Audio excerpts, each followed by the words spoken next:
About 6,000 years ago, a remarkable people emerged in the Near East.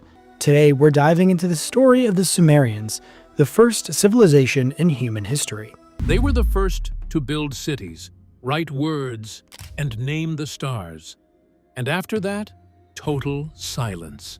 The great Sumerian civilization, cradle of humanity, collapsed almost overnight, leaving behind temples of dust and broken prayers to vanished gods. For millennia, no one knew why. Now, as archaeologists unearth their final messages, a chilling truth emerges. The first civilization's end wasn't just history. It was a warning for all who came after. What happened to this once great and powerful civilization? The twilight of the gods, how Sumer began to fall. The Sumerians had ruled the cradle of civilization for a long time, transforming the marshlands of southern Mesopotamia into the beating heart of human progress. Cities like Ur, Uruk, and Lagash gleamed beneath the sun, their ziggurats piercing the heavens as hymns rose toward the gods who had once promised eternal favor. The end of Sumer did not arrive in thunder or flame. It crept in quietly, like salt through soil, slow, invisible, and irreversible. But even as their towers reached higher, their world beneath was beginning to rot. By 2100 BCE, the land between the Tigris and Euphrates, once fertile beyond measure, had begun to turn against its people. Centuries of irrigation, once the marvel of human ingenuity, had left behind poisoned soil. Salt crystallized where grain once grew, and the waters that once blessed the earth now rendered it barren. The Sumerians could not see it yet, but they had engineered the slow death of their own paradise. Inside the walls of Ur, life went on as usual. Scribes pressed cuneiform onto clay. Priests offered sacrifices. Kings boasted of victories in battles that meant less with every passing decade. The Sumerians believed their civilization stood under the unbreakable covenant of the gods. They had given the divine names to every star, crafted myths to explain the mysteries of rain and harvest. To them, failure was impossible until it arrived. The first signs were whispers, not wars. A failed harvest here, a dried canal there. Merchants found trade routes growing perilous as the cities quarreled over water and border lines. The once united city-states, Uruk, Lagash, Kish, Umma, turned on one another in endless cycles of vengeance. Where the plow once carved life into the soil, now soldiers trampled fields with their sandals, spilling blood that the land no longer drank. The Sumerians called this age the time when the gods turned away their faces. It was more than poetry. Their faith, once the foundation of order, began to crumble. Temples were looted. Ziggurats stood empty as priests abandoned their stations. The divine kings, once hailed as chosen mediators between heaven and earth, now faced questions they could not answer. Why had Inanna, goddess of love and war, withdrawn her protection? Why did Enlil's winds bring dust instead of rain?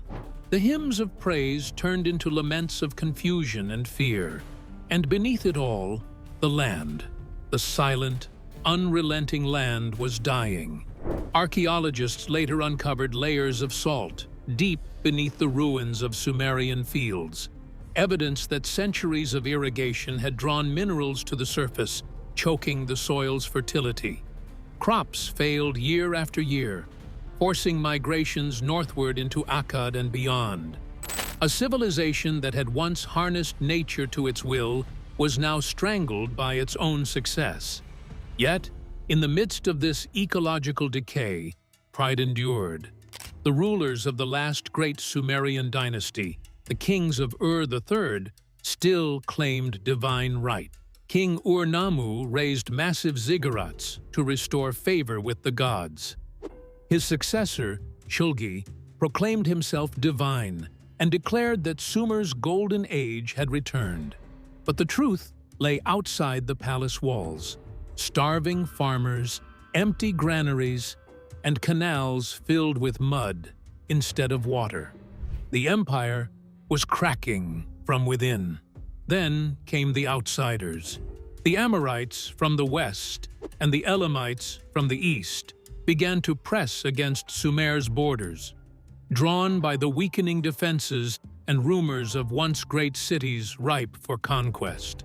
Ur's armies, once invincible, were exhausted, stretched thin, defending dying lands and bitter neighbors. When the Elamites finally invaded, fell not in glory, but in silence.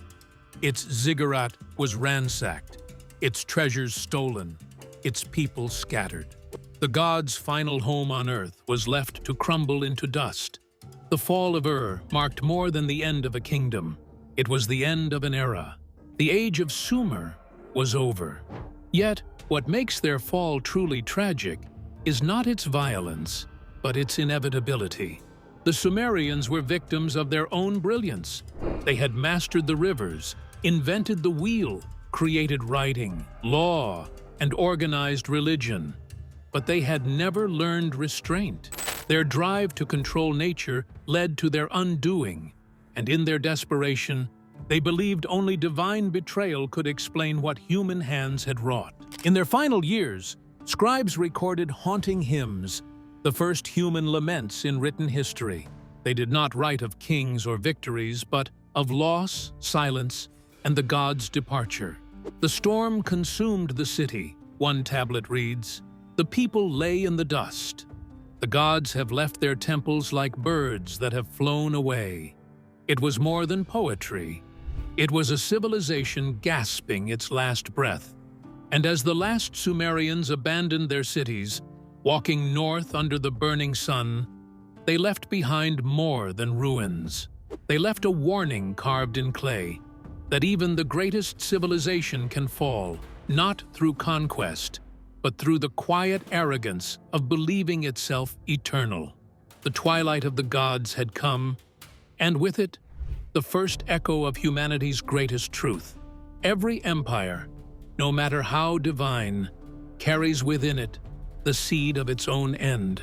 As the last Sumerians vanished into the deserts, only the wind remained to whisper their story, until, thousands of years later, the dust began to speak again. The evidence of a dying civilization. For more than 4,000 years, the world forgot the Sumerians. Their cities were buried under layers of silence, sand, river silt, and time itself. No one spoke their name. No one remembered their gods. To later empires, their ruins were nothing more than mysterious mounds scattered across the Mesopotamian plain. It was as if history had erased its own beginning.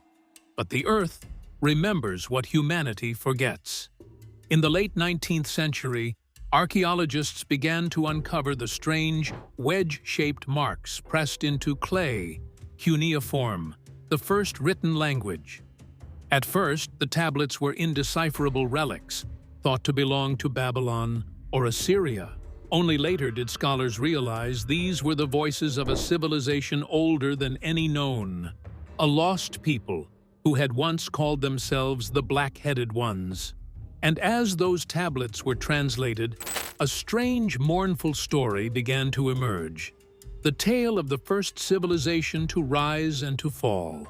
The tablets did not glorify kings or wars. They spoke instead of hunger, of gods who had turned their backs, of cities swallowed by storms. One fragment, unearthed in the ruins of reads, "The fields yield no grain, the cattle find no pasture, the river brings no fish. The gods have left their temples." It was not a myth. It was testimony. The final words of a dying world. Sumerian tablets are probably one of the oldest form of a written record that we have. They've been translated, and they tell exciting stories about how gods intermingled with human beings. Archaeological layers confirmed what the texts hinted at. Beneath the rubble of temples and palaces lay evidence of abrupt abandonment. collapsed irrigation canals, dried wells, and pottery shards showing a sudden decline in population. Soil samples revealed high concentrations of salt, proof that centuries of over-irrigation had turned fertile farmland into a white, lifeless crust. The land that once fed empires could no longer sustain even a village. The people of Sumer, once the masters of water, had drowned in their own creation. But the fall was not only ecological, it was psychological. In the city of Nippur, once the spiritual heart of Sumer, archaeologists found hundreds of clay tablets filled with laments, not to gods of vengeance, but to gods of absence. These laments were not merely literature, they were the first recorded expressions of despair. One of the most haunting, the Lament for Ur, describes the city as a weeping mother. The storm that annihilates the land came forth. No one escaped. Its fate was fixed. The gods have abandoned their city. The people walk in darkness. It was as if the Sumerians themselves understood that something deeper than conquest was destroying them.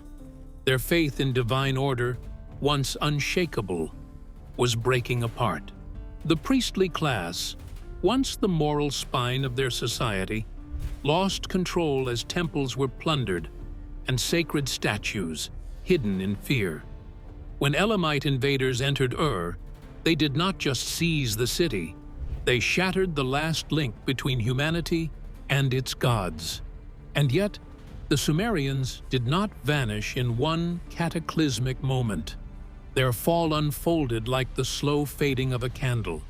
Trade routes once connecting them to the Indus Valley, Anatolia, and Egypt crumbled, but fragments of their culture endured. Their language lingered as a liturgical tongue long after their people were gone, much like Latin centuries later. The Akkadians adopted their gods, their myths, even their writing system. Sumer's body had died, but its soul lived on, scattered through those who conquered it. Still, the material evidence told a story no myth could soften. Across sites like Lagash, Kish, and Eridu, archaeologists discovered homes burned but not rebuilt, workshops abandoned mid-use, and temples left half-finished, as if the workers simply stopped one day and never returned.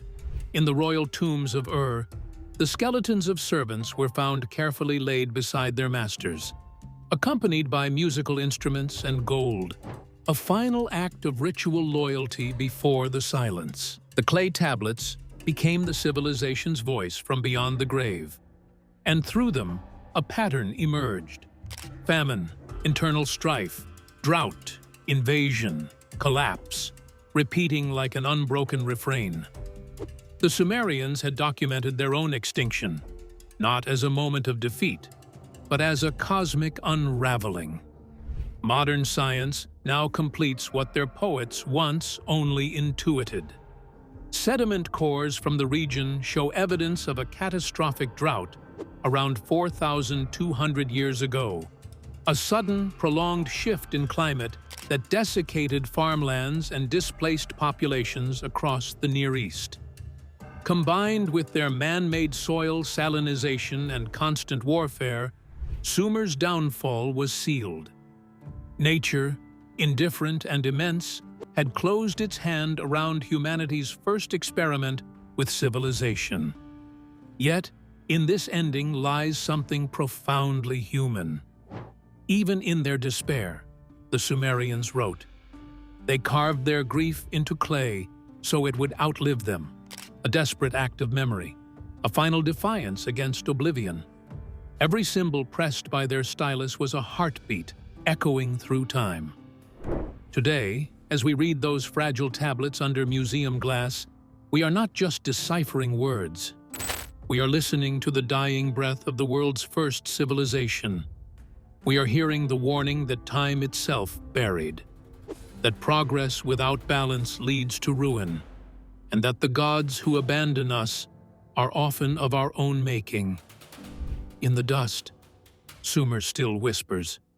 Its story is not a myth of divine punishment. It is the first mirror humanity ever held to itself. And what it reflected was both extraordinary and terrifying. The dawn of civilization and its inevitable shadow. But history, like the rivers they once tamed, never truly stops flowing. Out of Sumer's ruins, new powers would rise, carrying its shadow into the ages. The rise of the successors, Babylon, Akkad, and the shadow of Sumer. Civilizations may fall, but their echoes never fade. When the Sumerians vanished, the torch did not go out. It was passed on, silently, to the people who had once lived in their shadow. Out of the dust of Ur and Lagash, new names rose, Akkad and later Babylon. These were not mere conquerors.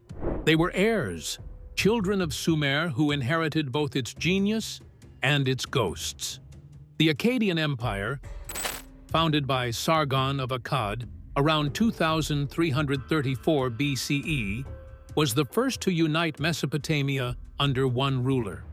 He spoke a different tongue, but his heart beat in the rhythm of Sumer. His scribes still pressed cuneiform into clay.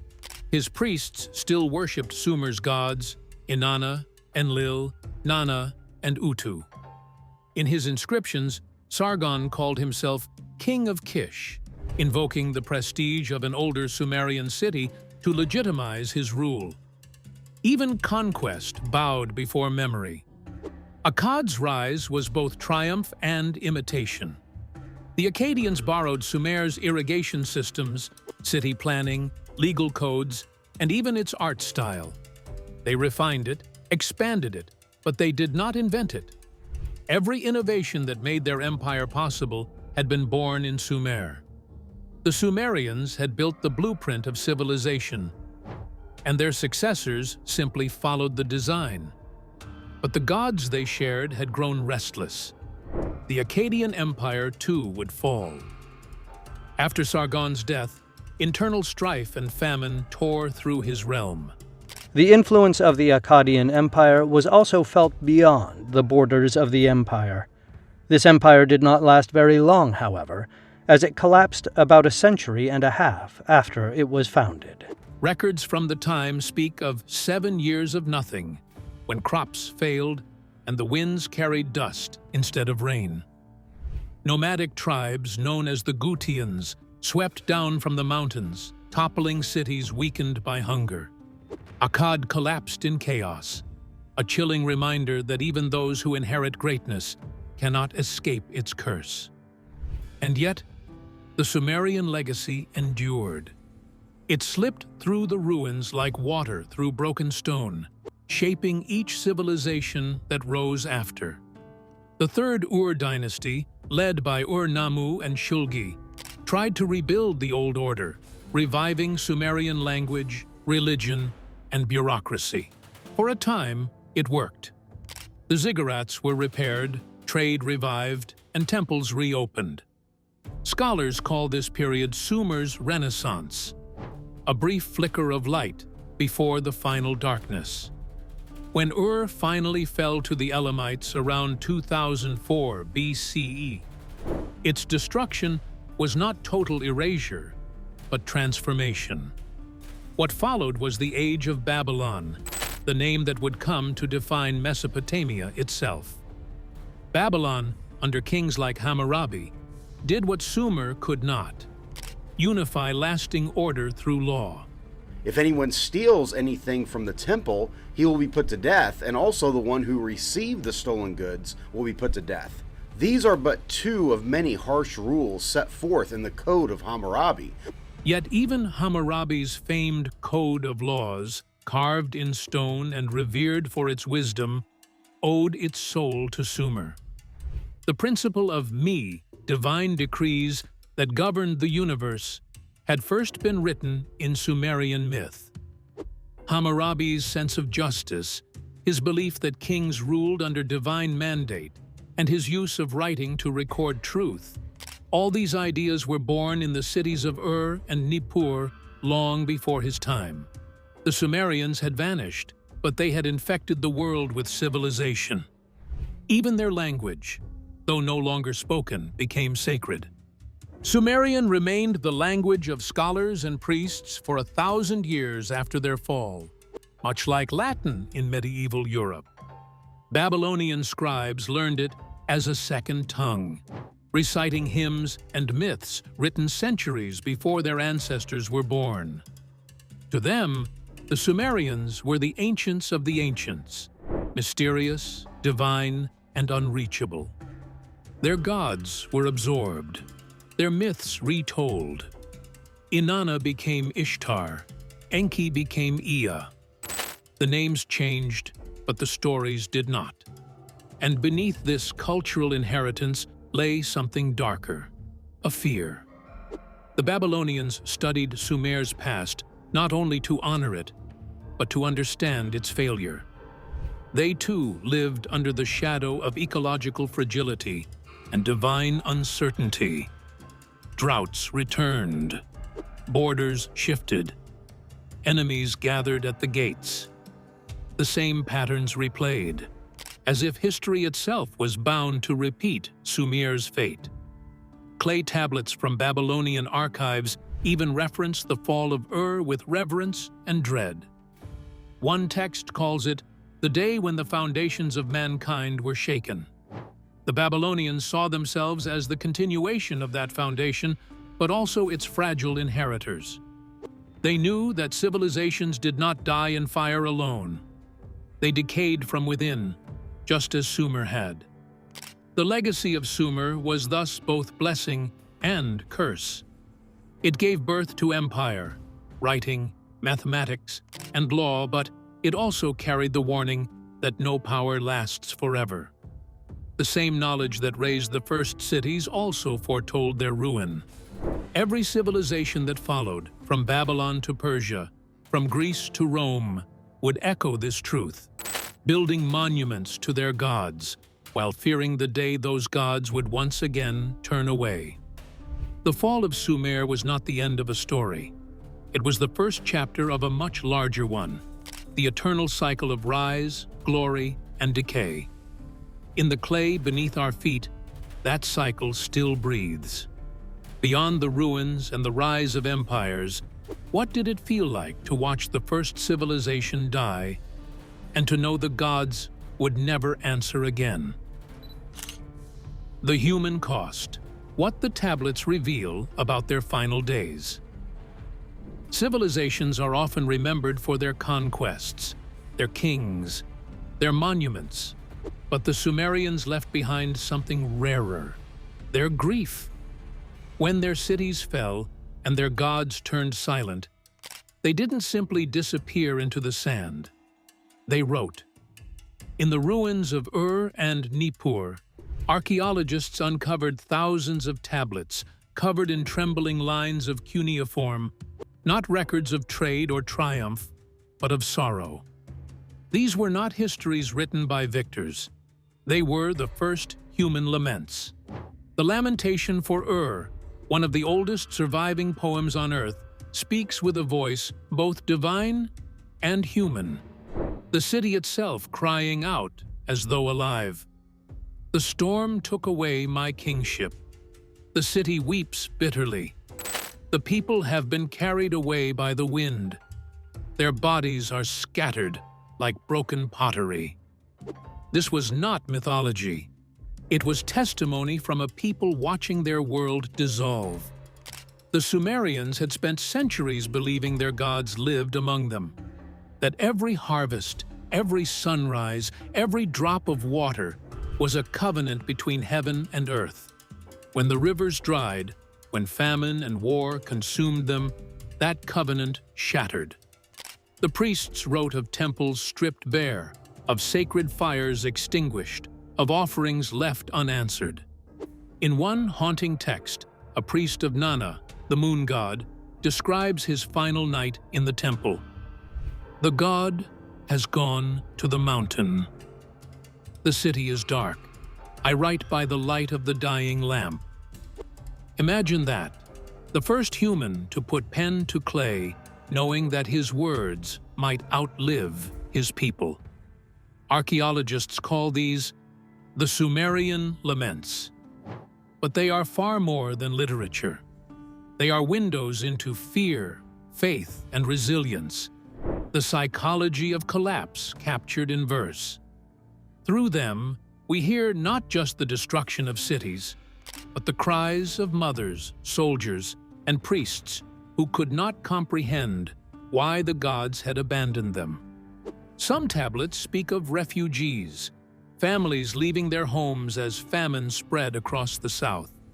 They describe endless caravans of people heading north toward Akkad, carrying what little they could: tools, grain, statues of gods they still hoped might return. Entire generations were uprooted, displaced not by armies alone, but by the slow violence of drought and salinized earth. The lamentation over the destruction of Sumer and captures this desperation vividly. The people groan, the roads are desolate, the wild beasts roam in the fields, the storehouses are empty, the rivers have withdrawn their hands. It is the voice of humanity at its most honest, not triumphant, but trembling. And yet, amid this despair, there was an act of profound defiance. They kept writing. The scribes of Sumer, even as their world fell apart, continued to record the words of their kings, the hymns of their gods, and the sorrow of their people. Some of these tablets were never fired in kilns. They were simply left to dry in the open air, fragile as memory itself. Thousands would survive, buried by the very dust that consumed their cities. Through those words, we can trace the emotional anatomy of a civilization's end. There is disbelief first. How could the eternal city fall? Then anger. Why had the gods turned away? Then grief, resignation, and finally, silence. These stages mirror not just cultural death, but something deeply human, the mourning of one's own existence. Among the most poignant discoveries are tablets written not by priests, but by ordinary citizens. One records a plea: "If only the gods would hear me once more. If only my children could see the sun." Another lists debts unpaid, fields abandoned, evidence of lives paused in mid-sentence. Each line reads like a heartbeat stopped too soon. There are also signs of ritual, final offerings made as the cities were abandoned. Excavations in found bowls of food and drink left untouched in temple courtyards, as if the people believed their gods might still return to eat. The belief persisted even as the walls collapsed. Hope, it seems, dies last. The Sumerians were not just the first to build civilization, they were the first to feel its fragility. They gave us the concept of destiny, the invention of writing, the foundations of law, and they were also the first to record the moment when destiny failed them. Their laments mark the dawn of human consciousness, when we began to question not just how we live, but why we suffer. Perhaps that is the true legacy of Sumer's end. It was not simply the loss of cities or kings. It was the first time humankind realized that progress can betray its makers, that knowledge, power, and faith are fragile threads easily severed. In the echo of their final prayers, we can still feel their terror, their courage, and their awe before forces they could neither control nor understand. The Sumerians may have fallen, but through their words, they achieved something no army could destroy: immortality. Their cities became dust, their names forgotten, but their laments survived. And through them, the dead whispered to the living, "Remember us, and remember what we lost." With all the ruins, laments, and empires, what terrible lesson did the Sumerians leave behind? A truth so unsettling, it still echoes through our world today. Lessons hidden in the clay. For centuries, historians told a simple story. Sumer fell because of drought, invasion, and internal strife. Yet the clay tablets, the ruins, and the silent fields whisper a deeper, more chilling truth. The Sumerians did not perish by fate alone. They were undone by the very civilization they built, by their genius and their hubris intertwined, creating a blueprint for collapse that every empire since would unknowingly follow. The first lesson lies in nature's quiet rebellion. Centuries of irrigation, once hailed as miraculous, had slowly poisoned the soil. Salts accumulated, watercourses shifted, and the once fertile plains turned white and lifeless. Sumer's success planted the seeds of its failure. In chasing growth, expansion, and control, they triggered the first man-made ecological crisis in human history. The horrifying truth is that nature did not strike back suddenly. It waited patiently, like a predator, until the civilization had laid bare its vulnerability. The second lesson is human overreach. Sumerians were masters of water, language, law, and organization. They invented writing, codified rules for society, and built ziggurats that scraped the sky. But they believed that intellect and ingenuity made them immortal. They measured power in monuments and kingship, not in harmony with the land that sustained them. Their downfall was not merely environmental, it was philosophical. In thinking themselves above limits, they triggered the collapse that divine wrath could not have forced. The clay itself tells another story, one of psychological despair and societal unraveling.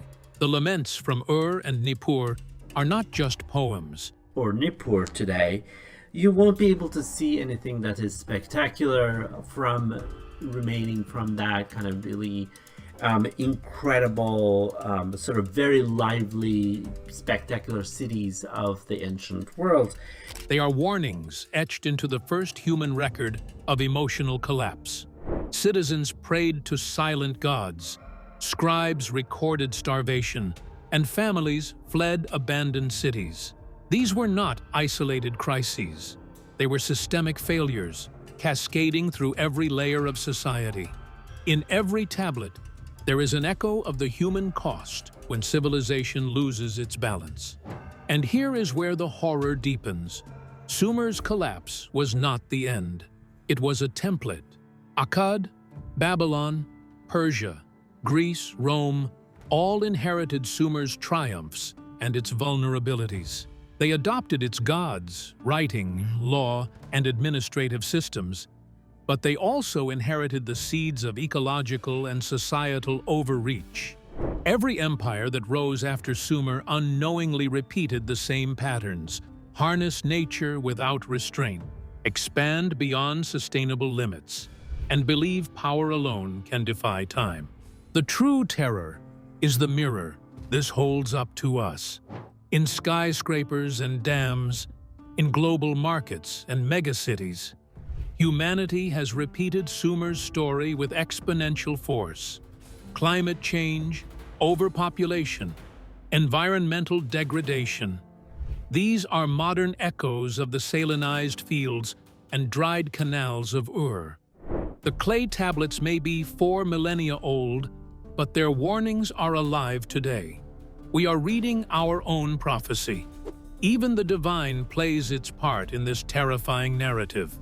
Sumer's gods did not strike with thunder or lightning. They withdrew.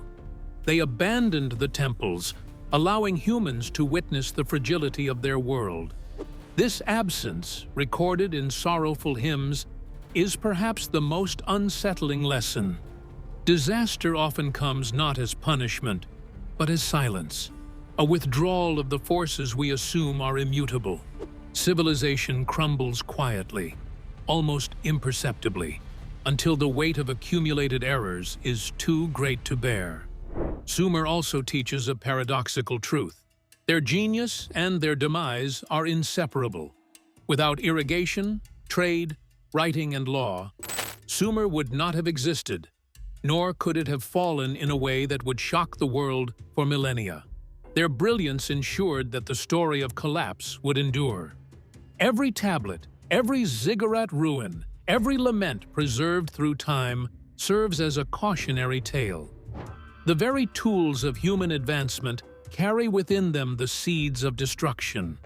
And yet, within this horror lies an eerie hope. Sumer's story is preserved not to terrify, but to guide. Archaeologists and historians can read the clay, and we can learn that the balance between ambition and restraint is not optional. Their collapse is a mirror reflecting our own civilization's choices. Will we heed the warning, or are we fated to repeat the same mistakes, only on a far grander scale? Perhaps the most unsettling truth of all is this: the Sumerians never truly vanished. They live in every law code, every city grid, every calculation and invention that followed. Their rise, brilliance, and downfall are the first human experiment in civilization, recorded not only in history, but in our DNA of culture, governance, and technology. The clay tablets are more than artifacts. They are voices from the abyss, reminding us that our survival depends not only on power or knowledge, but on wisdom. The wisdom the Sumerians learned too late. The horrifying truth is simple yet profound. Sumer's end was human-made, predictable, and avoidable, and humanity has done it again, in new forms, with every step forward. In every ruined ziggurat and every ancient lament, they left a message for us. Brilliance without balance is destruction. Knowledge without humility is a catastrophe. And ambition without restraint is a warning written in clay for all time.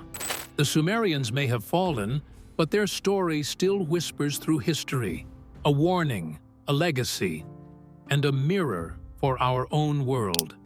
Subscribe now to uncover more lost civilizations and the truths they left behind before history repeats itself again.